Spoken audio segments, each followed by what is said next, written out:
Welcome to Talk Cosmos, the show where Sue Minahan and her panel of guests bring you insightful conversations to awaken consciousness for soul growth. Come journey with us through astrology's energetic cycles and get ready to understand your path in the cosmic roots of the stars.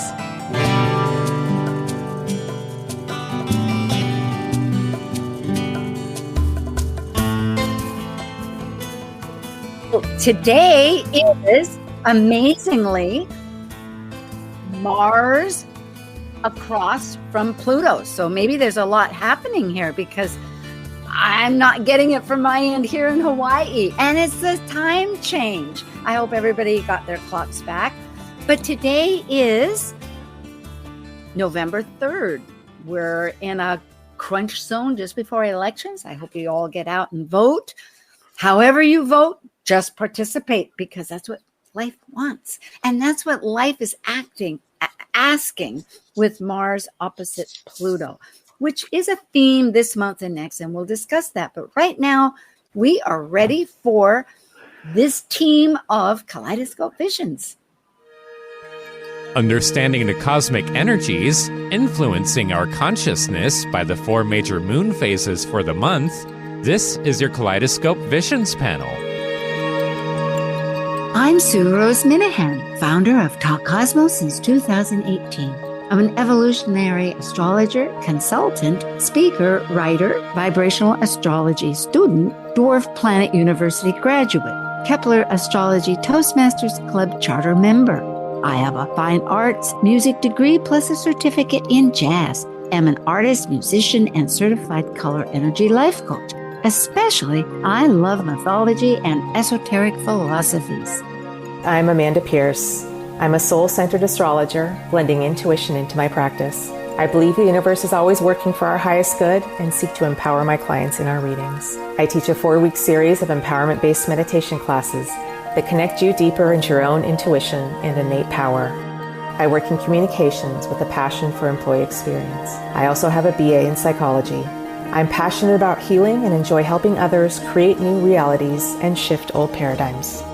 And I'm John Chinworth, a Seattle astrologer with more than 25 years experience. I use a blend of evolutionary, traditional, and archetypal techniques and constantly attend workshops and lectures to further hone my skills. I hold an MFA in poetics, an MA in teaching, and an astrological diploma. I've lectured at NORWAC and served on the WSAA board. I have worked in general and special education classrooms, both as a teacher and mentor. I also enjoy reading, penning poems, riding a bike, and going on road trips around the great state of Washington.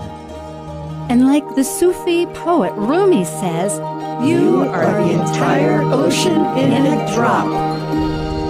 Hello, Amanda, and hi, John. Hello, everybody. Hello. Good to be back with you all. It is. We are now doing the Scorpio moon phases, Kaleidoscope Visions, always working to figure out how is the life speaking to us, and it's through these lunar phases. So we will begin. It's 4 major ones. It's a systematic cycle, such as here, this little graphic indicates. It's a perpetual motion, just like life does, of changing, evolving, and it shifts our consciousness because emotionally it's how we feel. How do we feel about things, and what does that bring forth? Because that's manifestation, right? The 2 luminaries, as they're called, sun and moon, is what is all about. It's their cycle, it's their story. The moon, it only reflects the sun's light. Thankfully, it's there. It's our satellite. It's our Earth's moon. But one side stays dark all the time, which I think is fascinating. And do we really talk about that hidden private part that our moon, especially, 4th house, represents? And the sun, it is a star. It's our solar star, and it's emitting light. These quarters, the new moon, just happened a couple of days ago, and archetypal symbols goes into great depth on that, so catch that, although we will cover it too. And it's at 9 degrees Scorpio on the 1st, and just in 5 days will be the first quarter, when you'll go up there and you'll see that half moon. Oh, it looks like a half moon, but it's at 17 Aquarius. And then the full moon is on the 15th at 24 Taurus. And the third quarter changes to the next element, or the element, goes from fixed to mutable, leading up to the next full moon. And it's on the 24th in Virgo, 1 degree Virgo. Any comments, you guys? No? Should we go ahead? Okay. Yeah, let's keep moving. Out of bound planets, we have several. Series has been since April. It'll continue till the 15th. We've covered it a bit. It has a lot to do about our nurturing ourselves through grief and how we expand that knowledge to help others. But it is serious in a lot of ways, because a lot of the globe, as we know, is going through a lot of grief for one reason. A lot of grief, and Ceres is also about nurturing. So a big focus on nurturing as we're going through some pretty intense times right now. Yes, that's right. Whether we can find the final answer or not, that's a good point, that nurturing. Because I was thinking that we can share something with others, but it's just for ourselves. Like, breathe. Well, the more that you can nurture yourself, the more bounty you have to give to others. So, yeah. Thanks, Amanda. Mercury, it's in its shadow path as of the 5th, which is just in 2 days. It's going to go retrograde at the end of the month, just at the third quarter, and we'll talk about that. And it is out of bounds. It's speaking its language, starting with the first quarter all the way through the month. It's going to be vocal. And Venus is out of bounds this entire month. And that's something to recognize too, our values. This here is a diagram that shows the whole cycle, starting with the new moon as it continues. And for those that want to listen again, you can study each of these, because we have a lot that we're going to share, because we're going to cover each one of these. And we'll begin here just to identify what is a new moon. It's a seed point. It's November 1st at 9 degrees, 35 minutes of Scorpio. And the modern ruler is Pluto, and in traditional it is Mars, which happens to be out of bounds. And Pluto is going to change signs from Capricorn to, Aquarius later on. The first quarter moon is crisis in action. It's waxing, increasing light. November 8th and 9th at 17 Aquarius, with Uranus modern and Saturn as the ruler. The full moon illuminates and culminates. It releases energy too if it isn't working out. And that's November 15th, at 24 degrees Taurus. It's always the opposite of the new moon. And it's Venus that guides it, and it's out of bounds. It's going to be, go ahead, John, you have something to say. Well, I always think of the lunar cycle of these 4 phases as putting on a show in the theater. The new moon, you're casting and getting the show together. First quarter dress rehearsals, what's going to work, what's not going to work. A lot of crisis happening. Full moon, the show's on. And the third quarter is like the critics. Oh, well, and that's most interesting, because guess what? It's going to be in Virgo. And Virgo does need to fix and find out the details that weren't quite right working. And so it is the critic. That's so interesting. And it's waning. That means decreasing light. And it's a crisis in consciousness. The first is in action, but now it's consciousness after that whole story. Oh, boy, we're into it. And Mercury is going to be out of bounds, and it's going to be retrograde too. So it's quite a powerful time of transformation. For those that want to explore this further, just to realize that the equator, it visibly looks different. It's either above or below the half moon, depending on situations. Let's look a bit at this theme, Mars opposite Pluto, and it partly because Mars will be going retrograde, and that's next month, but we'll be in its shadow period. And it goes between Cancer and Leo, but it's going to be working all the way from the shadow point, I think, on the 7th of November all the way through to, I have a pre-shadow, October 5th to May 2nd. So this is exact later today, this for the first time, but it will be ongoing for quite a while.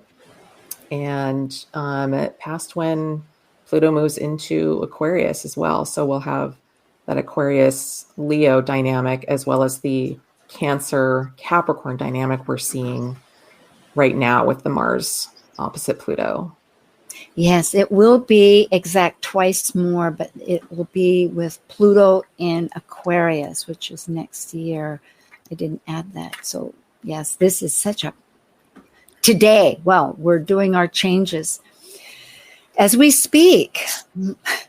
Mercury is a theme too, because it will be retrograde and we're in that shadow period starting on the 7th. And this stays in Sagittarius. It'll go from 6 degrees, 24 minutes, all the way to 22 degrees, 40 minutes of Sagittarius.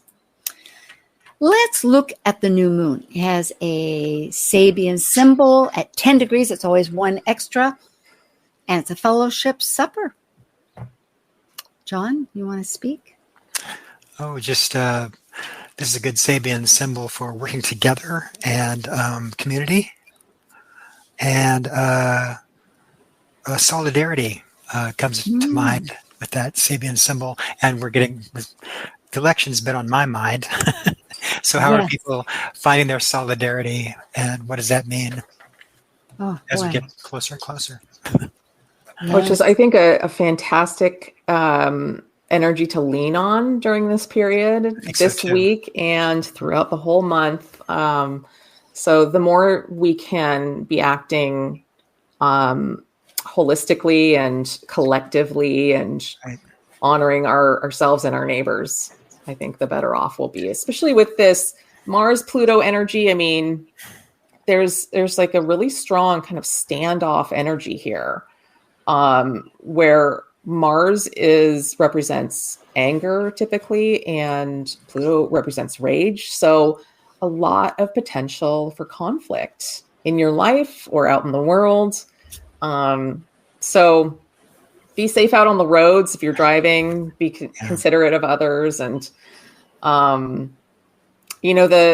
in Washington, Oregon, and Nevada, the National Guard is on standby for potential election unrest. So this is like how much this energetic is impacting us. And what this aspect may be asking of Americans at this time is we're going to go through transformation. Somebody's side is not going to win and they're going to be upset. And that sets up this transformation through crisis. So whatever the results, hold what that transformation should be. Does that make sense? It does, because version of Pluto and Mars. We are uncertain, of course, where that aspect might work in any individual's chart. Now, what we're showing here is a 0-degree chart. So don't look at the houses here, folks. The last one that I showed with the Sabian symbols in this particular program will show the chart for the Eastern time at Washington, D.C. But now we're looking at this. The good news is that energetically, there's hope on the horizon. I always love that. It's like, oh my goodness, because we're giving a tough assignment here to have action and transform, but there is help on the way. And I'd say that because this strong aspect at the very end degrees that Pluto makes with Mars, it's going to be retrograde, returning to this point various times throughout the next year, is also making two distinct patterns. It's a mystic triangle. See the blue and the different blues, that's a sextile and a trine. And then it's also a point of Thales, which involves that. It's like a half kite, as John, you've mentioned, which is where the opposition planets are connected to as you can see, with a sextile and a trine.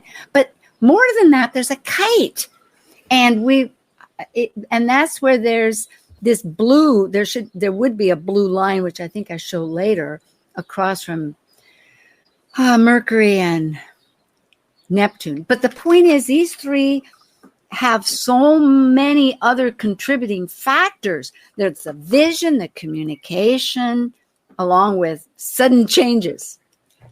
These are very helpful aspects. The configurations are, they encourage you to build and be careful and to work with others. What pops out at me is also the mystic rectangle with Pluto, Mercury, then go down to Mars, Uranus. That makes one of those mystic rectangles. And to me, that is the Taurian grand configuration where you're building, but it's like this cosmic building carefully and everybody doing their part to build this beautiful thing. That's kind of cool, what's happening right now. And then with that kite, Neptune and looks like it's Mercury and Mars, that's awesome, right? Neptune, the dream, Mercury communicating that dream, and Mars like, let's take action on this, right? And we're in that new moon phase. So we're really in that place of like deep creativity where we're birthing something. We don't really know what it's going to look like, but the more that we can consciously work that piece, I love it. I think that will help smooth out the month a bit. Ah, good. We'll go just briefly over this one that I flipped past. There are a few conjunctions just by themselves have value. You might look at that. And Saturn is without a close aspect. This is a 3-degree aspect chart. So it could, though, I think, Amanda, you were mentioning that it really does touch the sun and the moon, which I would agree it does. That's only 3.5 degrees. It's within 4, and often I go to 4 easily. Yeah, Saturn is trining the moon, so that's going to help kind of bring a maturity and kind of a groundedness to the energy here as we're moving through this new moon period, which is, the new moon it's dark in the sky. We don't quite know what's happening yet or how it's all going to play out. And we're just kind of learning and starting to figure it all out. You know what I love? I have to jump in right here because we'd mentioned it earlier in our pre-chat, but Mars and Pluto, which I'd realized too, are co-rulers of Scorpio. Mars is the old one, and then when Pluto in 1930 was discovered, Pluto became that ruler, which I do embrace, but I acknowledge that many see Mars, and they're both contribute. But including Saturn rules Pluto right now. So this is really a dynamic relationship. Well, and there's a lot here about us shifting the evolution of our lives. I mean, Pluto is your soul, and it's the unconscious, and Mars is the conscious driver of your soul's evolution. And here they're kind of in a standoff, like they're not in agreement on things, but they're both ruling that sun and moon. And so this is really helping us to find alignment in terms of where we're going in our lives. Can we look at that Chiron-Eris conjunction? Oh, okay. They're in Aries, which is ruled by Mars.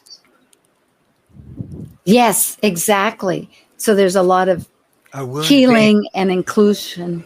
Well, I was thinking a wound being irritated, the wound Chiron, the irritation Eris, disruption of a healing process, a change of direction with healing, protesting the healing process. We'll keep this in mind. That is good. As you work through things therapeutically, things come up and they're upsetting, and you have to work through those things too. So there's added patience needed.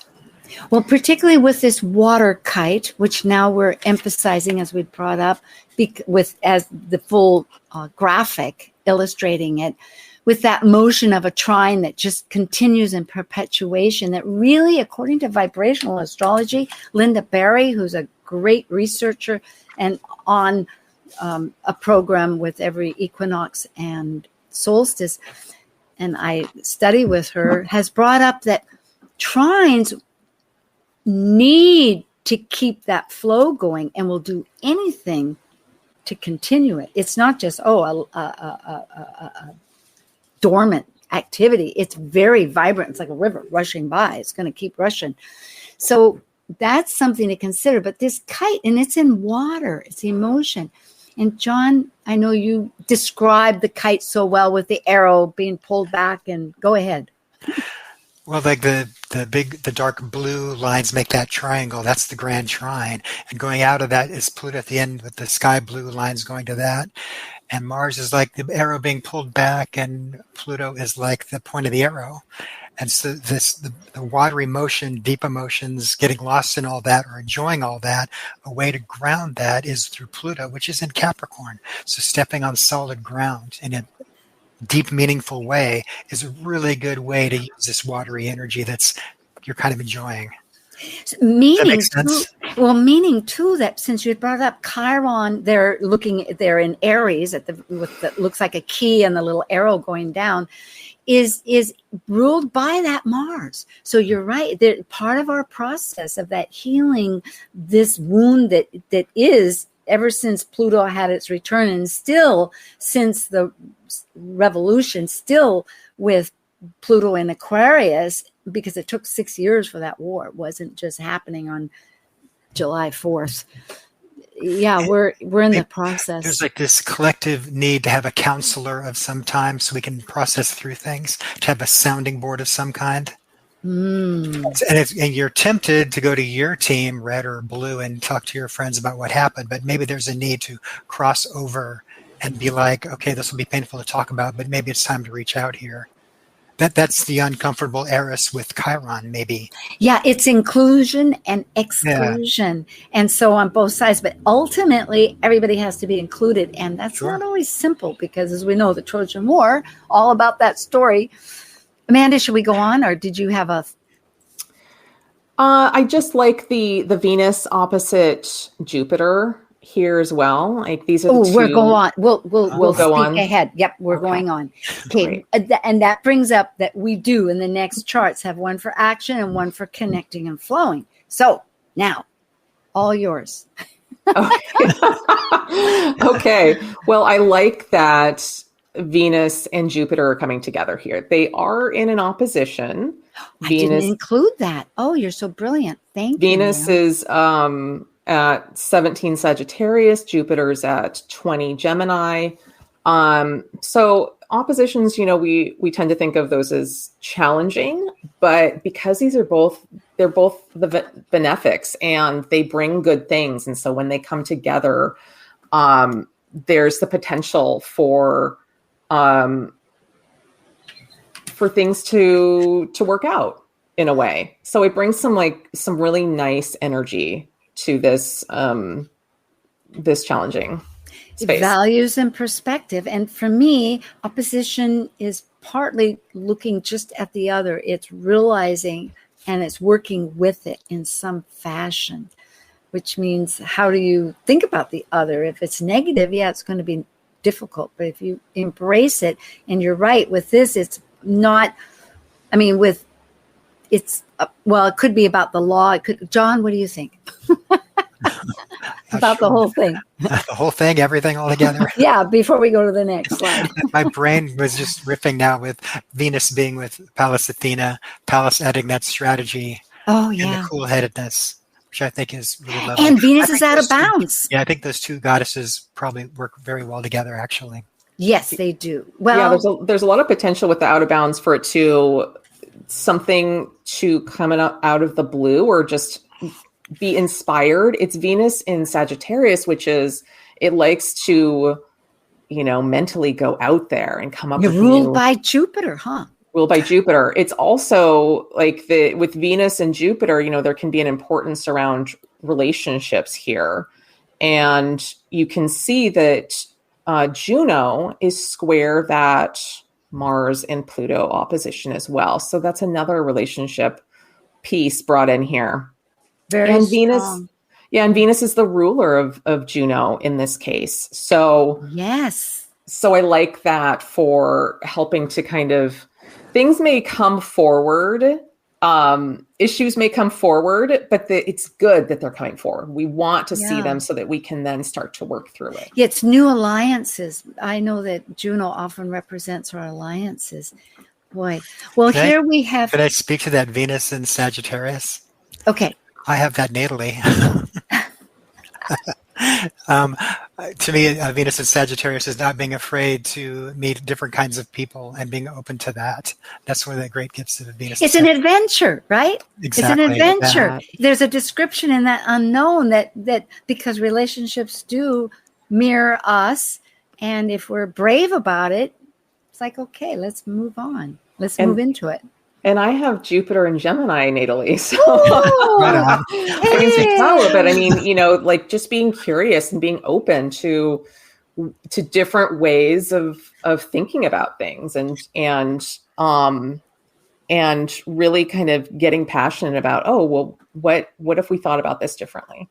That's a beautiful part of it. Yes, yeah. Amanda, because new information shifts the recipe or the cookbook or whatever, however we say it. Well, we have a couple of minutes here before we cut away. Let's look at what's constructive. I think I have a couple of these, but there is that point of Thales, which is a half sail. That's where you have the opposition that we know. And here, though, it's Mercury that is, well, there's many of them. There's several, as we can say, every straight red line. And now I finally brought up the one that you were talking about, Amanda, with Venus and Jupiter, is making a Thales, a constructive point, so that Chiron and Eris that you were mentioning, John, is working hard with that whole new philosophy of values that we were just talking about with Venus going out of bounds. And then Mercury. We're really being asked to work and be kind and accept each other and not be afraid to ask questions and to listen and to see the differences in me. I didn't know that. That's cool. Yeah, I'm glad I know that now. I like what I'm learning now, just to carry that with you. And even it could be uncomfortable. Eris, Chiron, it might feel something totally new. You don't like it, but stick with it and see what you can learn and listen, Mm-hmm. Because then we can bring in those visions with Neptune and heal a bit, yes? And it touches that Chiron especially touches the Jupiter and Venus that we were just talking about. So I like that for being open to new relationships, new people in your lives, and new perspectives from others. All right. Well, we will return with Kaleidoscope Visions because I think the next one is our little breakaway. So stay tuned. We're here. We have the whole next first quarter, full moon and third quarter. We wanted to share. Thank you.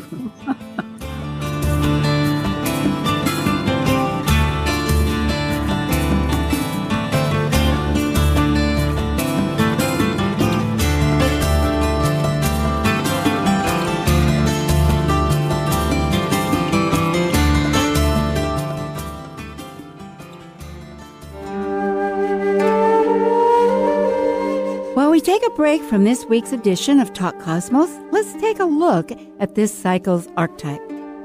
We are currently in the yin period of Scorpio, traditionally ruled by Mars, now ruled by Pluto. By departing a cycle based on comparison between extreme energies finding balance, Scorpio commits a relationship to exchange resources, experiencing power and powerlessness for the purpose of soul growth transformation. As a fixed water sign that is extreme, intense, and secretively deep, Scorpio's passionate nature questions the psychology and mystery concerning life and death. This is Martha Norwalk every Sunday morning beginning at 9 a.m. Thanks in part to Natasha Venter at intuitiveclarifications.com. We cover the world of animals. This week, November 10th, it's BEST, Bioenergetic Synchronization Technique, Neuroenergetic Balancing, Rasmussen Reset, and Energy Code Sunday. Dr. Nels Rasmussen and Sister Linda Rasmussen join us. Together, they'll take your calls and help you or your animal friends with emotional, behavioral, or physical issues. Hope you can join us. Martha Norwalk's Animal World, Sunday morning, 9 a.m. to noon, right here on Alternative Talk, AM 1150. Talk Cosmos brings insightful conversations to awaken consciousness for the soul growth with hour-long programs every Sunday at 1 p.m. Pacific on KKNW. Talk Cosmos weekly programs are also available to watch live on the Talk Cosmos YouTube channel and Facebook page. While you're there, make sure you click the like and subscribe buttons so you get the full Talk Cosmos experience. Or if you'd rather listen to the show archives with audio only, the entire podcast collection since 2018 is available on most podcast carriers. And to find out about upcoming programs, sign up for the newsletter at talkcosmos.com. So grab your coffee, tea, or kombucha and enjoy the show. Conversation you won't find on the rest of the dial. Alternative Talk 1150. Hi, here we are again. So we will continue just with our little break. We have Amanda Pierce. You can contact her at Amanda Moon Astrology at gmail.com. John Chinworth at skypathastro.com, and myself, Talk Cosmos. I have coming up, well, this is just a quick review. Fall Equinox Vibrations, which is through this entire period. It's fascinating. You might check that to see the ongoing themes that we're all experiencing. It's a real science that explains and explores really consciousness. And then we had last week Pluto's last gasp in Capricorn. Actually, it wasn't last week, it was last month. And that's all about Pluto and Capricorn right now with Pluto Buzz. Not Pluto Buzz, Planet Buzz. Oh, boy. Swing States was just prior, but we will have a following one because we're in the swing states right now. But there will be another one in November on the 20th, I believe. And last week was the Scorpio New Moon at more extent. And myself, I'm in a playlist with Liz Machette. So thank you for joining us, and let's get back to our business. We have the first quarter moon, and that's happening in a few days on the 9th. Today is the 3rd, so it's a week away, actually. It's a little bit of time. This is the Sabian symbol at 18 degrees Aquarius. A man's secret motives are being publicly unmasked. So that's that unmasking of motives. It's really pronounced. A call for investigation, to probe something, to find out what's going on, maybe. That's what I think about when I think of the Sabian symbol. Yeah, it's rather incredible. Go ahead, Amanda. I think you're going to say something. It's hard not to think about the election with this Sabian symbol. I don't know exactly what that's going to mean, but it does look telling. It is a square. There is action involved. And again, to go back to squares are purely action. It can become offensive because one action is very self-motivated and it doesn't look at the boundaries, and that's the problem. So it shall be, but it's in an air sign. The moon is in Aquarius, so it is a group. Hopefully it's more mental. We'll see what happens on that regard. But maybe it's a calling to be accountable with how we do the voting, right? Well, we are accountable, I think. But yes, some states better than others. Well, I don't know. But at any rate, that's an ongoing theme. So here we have the first quarter at 17 degrees, 19 minutes, and that's on the 9th of October. And on the East Coast time, that's just after midnight, 55 minutes and 13 seconds a.m. So the action, elements will be what we see. And we have the out-of-bound planets, my goodness, Ceres, Venus, and Mercury that'll be continuing through. Yeah, so this is like the first moon is the continuation from the new moon where it's all dark and we're just starting to get the information. And this first quarter moon is the period where we start to really take action. And it's not necessarily the best final action, but we're starting that process. And so it's outward action in our lives, so out in our environment. And again, we see the Pluto-Mars opposition.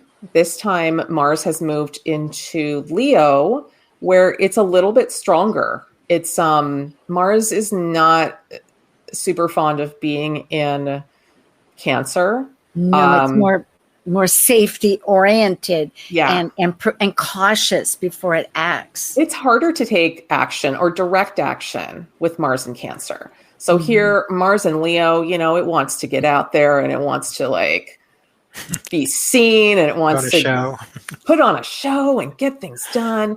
So yeah, we're going to see a little bit more like that. It was a little bit immobilized by Pluto in the previous week. So, and with its ruler, the sun in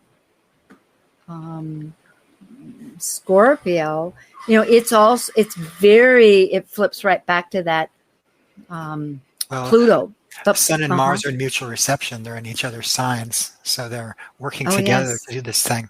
I always picture Mars, Aries, Leo, or Mars, Sun together. I think of the general of the army. Now I have command,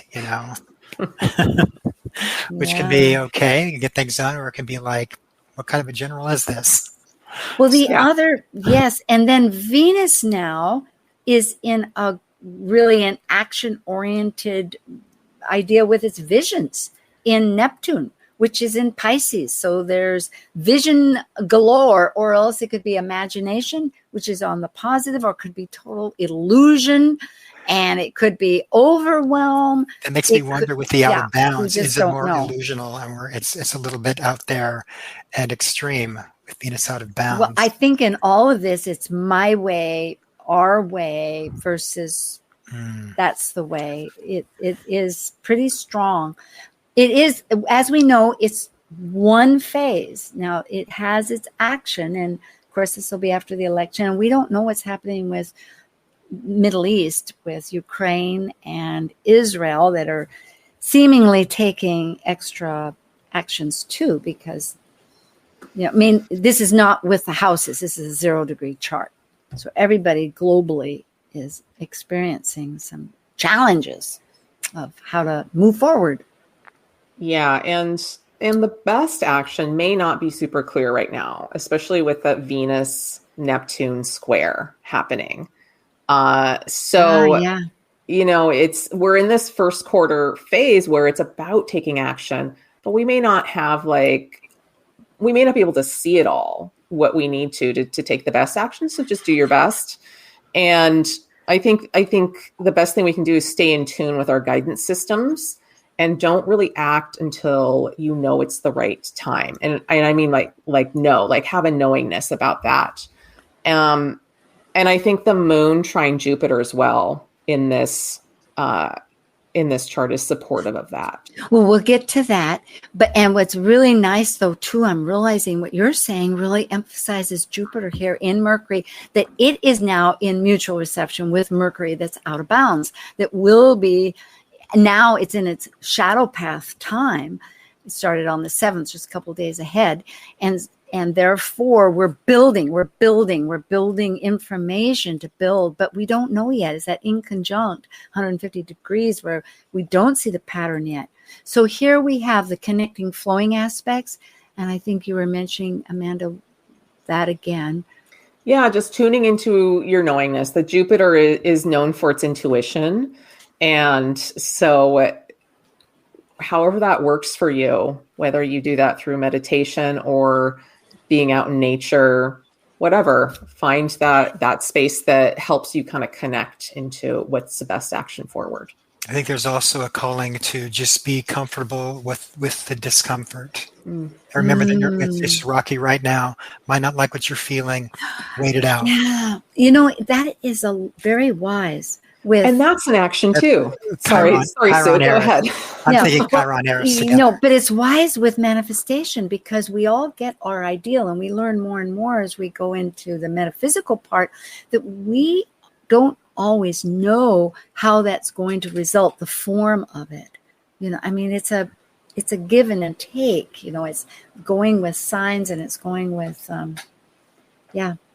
But here we have, with the intuition, look at that. There's this mini trine with, well, it's not quite a mini trine. It could be. But Uranus and Neptune have this sextile going on, and Neptune with Pluto. So there's so much transformation. And then again with Pluto and all of these outer Yeah, I think it planets. includes Chiron and not Eris, because Eris is a little bit out of orb. So it'd Yeah. be Chiron to the moon to Jupiter. Well, then we move into, well, I guess this is the full moon phase. That was still the first. Oh my goodness, I was wrong about that. Yeah, pardon me. That was action and crisis. Okay, this is the full moon, 25 degrees Taurus, and the 24 degrees Taurus, and the Sabian's 25. A vast public park. It's the how we enjoy things, and we've earned this work towards. That's our goal, to enjoy the collective. Common ground, mutual understanding, shared goals. What can we do together? How does it help the collective? A public park is, it's paid by everybody, by our taxes. So this is something that we're all paying into, and it's here for all of our enjoyment. And for us to take care of. So there's a call for a little bit of stewardship here. Yeah. We don't want to destroy the whole thing, even though our guy didn't win. It's like we still have a collective here that's actually very beautiful. Or gal, whichever it is. Yeah. Exactly. I mean, we don't know, Yes. guy or gal, the person. I mean, we really don't know at this point. Well, let's look at how it is illumination, and it culminates and releases. And it will be on the 15th of November. Oh, yeah. And East Coast time, it's in the afternoon, 4:28 with 15 seconds. So just looking at this, again, we have the nodes are being activated by Venus, which is out of bounds. So it's really a matter of self and other. That's one of the big features, along with that Juno relationships that have activation that we ongoing. I think the biggest piece is here is that Uranus conjunct the moon. So this is the full moon is like the moon is full in the sky. It's fully illuminated. We have the information here now. And there's something that may not be super comfortable that we learn. Something unexpected may come forward. And really, this is about us breaking free from whatever we're tied to emotionally that's not serving us anymore. Some type of habits or just something that has to do with the emotions. That's very astute. Thank you.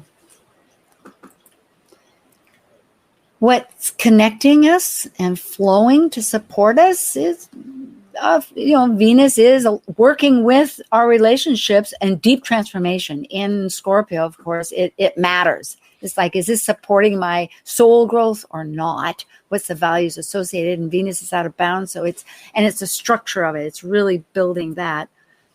And then we have this mini trine over here with starting to separate. Kind of. Yeah, it's not quite a mini trine. Yeah.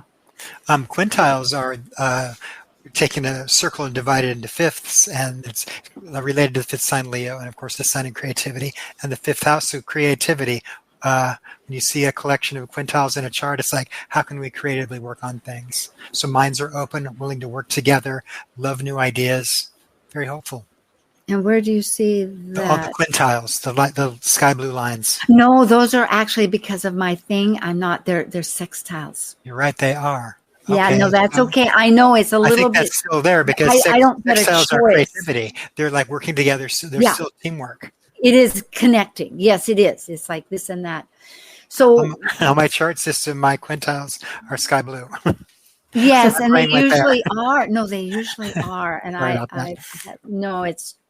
well, thanks for bringing attention. Others might think the same, but we have that restriction with the point with it. Okay, constructive is the point of Thales, because we have more after this to. Wow, look at those go ahead. Well, that's a good thing. Yeah, can I say something here about Venus out of bounds? So Venus is the ruler of that moon as well. So it's bringing this out of bounds energy to this full moon and to whatever we're seeing. And so we know out of bounds can be outside of the norm. It's also, Venus is also square the nodes here. So this is there's a lot of relationship and relating themes coming forward during the full moon. And because Venus is in Capricorn, that could be around boundaries or how you structure your relationships and kind of evaluating what's working and what's not working. The resolution node in this case would be the South node. And so that's in Libra. So it's more about coming together and finding harmony as opposed to going it alone on your own. And I like that for, all the things that we've been saying about so far about how to approach this month and these different weeks. It is about, being in it together with people, and how can we work that out instead of getting really divisive. Shall we move to because it shifts. Like here, we're going to do the third quarter, and I will bring up right here what you're to follow up, Amanda, because we have new themes. Pluto will be moving into Aquarius, and Mercury will be retrograde. We've been in the path, the first pre-shadow path, but it will start its retrograde on the 25th. So we can return to this. Let's look at the Sabian symbol. A large white cross dominates the landscape. That's for 2 degrees Virgo. And it's growth. It's through suffering, but often that's the artistic style of finding. This Sabian symbol, I think of gentle strength, fixity, and dependability. It's like the solidity of the church always being there when we need to go there. So the systems that we have, I think they will support us if we're willing to be patient and work with them within that system. I think, and I like this at the end of this cycle, that the end node is this stability. You know what I mean? Yeah, well, it's sacredness too, and sure. Yeah, and liberating in that sense through the ordeal. Mm-hmm. Really, it is helpful. And I feel like the really big piece here is Aquarius Pluto is finally moving into Aquarius for the last time. So we will be done with Pluto. I'm done with it. I don't know about you. No. Well, it does bring in Uranus too, which is that sudden, and Uranus is very, in vibrational astrology, it's been determined through research. It means right this moment in time, because time relegates everything. And with Saturn, it means Uranus doesn't care about the past or the future. It's just right this second. So we're going to be in an immediate zone. And the last quarter moon, this is the phase where we're doing some inward action and inward review of how things have gone. We're making adjustments, and we're getting new perspectives coming forward. And I think that will be big with Pluto shifting into Aquarius. So we're really going to start seeing that. And there's going to be a lot that comes up this month for everyone. And this feels like we're starting to integrate it all. And we're stepping into a new world with Pluto and Aquarius. And it's everything that we've been talking about previous to this point today on this show is felt very Aquarian. It's, about like connecting and valuing the collective and valuing community, how we're all working together. So yeah. It feels like we're right on the verge of it. There have been 5 conjunctions. This is the last conjunction at 0 degrees Aquarius. And I will say, too, that by being in the present, I'm reminded that that's where the power is. We have power if we live mindfully in the present. So Uranus is helping us with that, although it can be sudden, apparently, but there's power. And Mars is trying the North Node here, and I really like that for the support it provides for us to kind of be brave and take our next steps forward, whatever that is on our destiny path. I think that the path forward and the steps forward may be inward. We may need to take some action in how we're seeing things and how we're. It's in that Thales point again, which means it has connections there. It feeds into a third quarter moon, and the final parts of a waning phase of the moon is taking what you've learned and not only processing what you've learned, but sharing that with others, teaching others. This is my understanding of this, and to share and to listen. I like that. Yeah. So let's see if there's any. It is a square that you're bringing up, and it will be, the sun is actually in Sagittarius. That's another huge difference. The moon in Virgo. It's that last quarter before it becomes the new moon in Sag. So we know that Pluto's in Aquarius. And as we mentioned, more actions with, alliances and the flow. Is there anything else before we go into our... Okay, here we go. Our soup time, our new introduction. Every session, we're coming up with a personal feedback of the soup in our language and our charts, but more our favorite kind of soup. And John, you mentioned spicy. I like that. Well, yeah, I was going with Pluto and Mars, and my favorite kind of soup is a tomato soup, but I spice it up by adding green chilies to it, black pepper, and it's pretty good. I was thinking of a curry. I love it. I would do a curry. But with the tomato soup, you have to, of course, have the grilled cheese sandwich. And I put green chilies on that as well, coming from Arizona. Oh, yeah, of course. Chilies.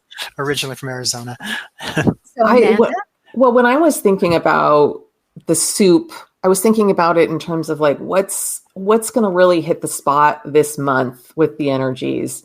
And so I was thinking, it's like a really nourishing chicken soup with like some homemade broth, something that's really going to nourish us and ground us. That would be my soup for the month. It heals the bones, actually. It heals. There is something in a chicken broth. I mean, it's so antiquated as far as legendary lore, but there's truth to it, that the broth is very healing. And if it is bones, of course, Saturn is so involved right now as Pluto's in Saturn. Yeah. And just it just feels nurturing. So I like that for us getting through this period. Well, we have a good menu here. Where is it in your charts? What's happening? What's your own soup happening? Oh man. What are the degrees of Mars Pluto again? 29. Oh, that's right. Thank you. The anoretic. Well, for me, 29 Capricorn is entering on the cusp of my fifth house, and 29.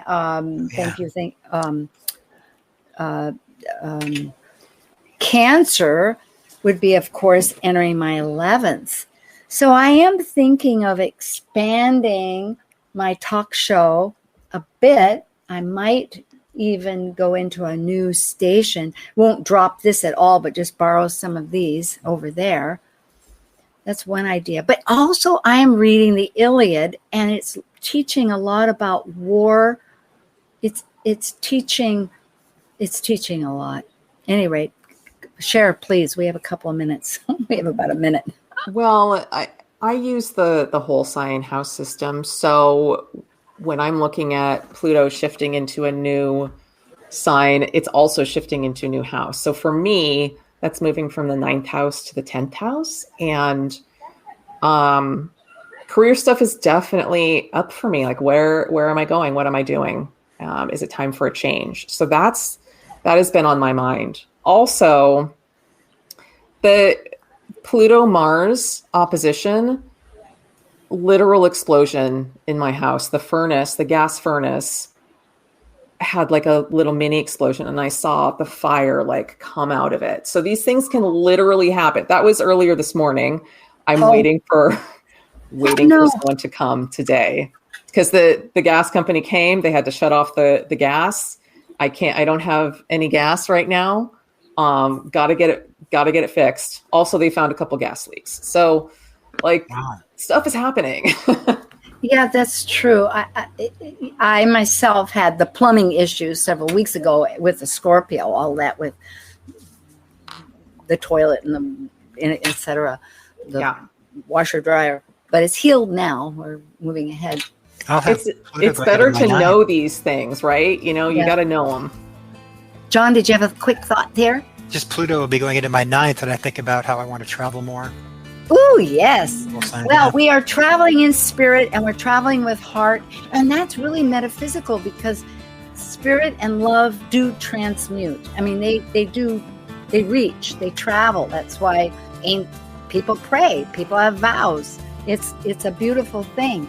So thank you very much. And folks, blessings to you. And may your road find balance of meaningfulness and growth.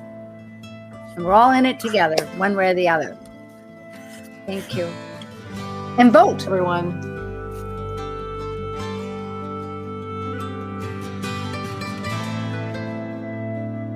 Thank you for joining an insightful conversation on Talk Cosmos, the show where Sue Minahan and her panel of guests awaken consciousness by connecting soul growth patterns with astrology's energetic cycles. Be sure to tune in next Sunday, 1 p.m. Pacific Time, to continue your journey through the roots of the cosmic pathway.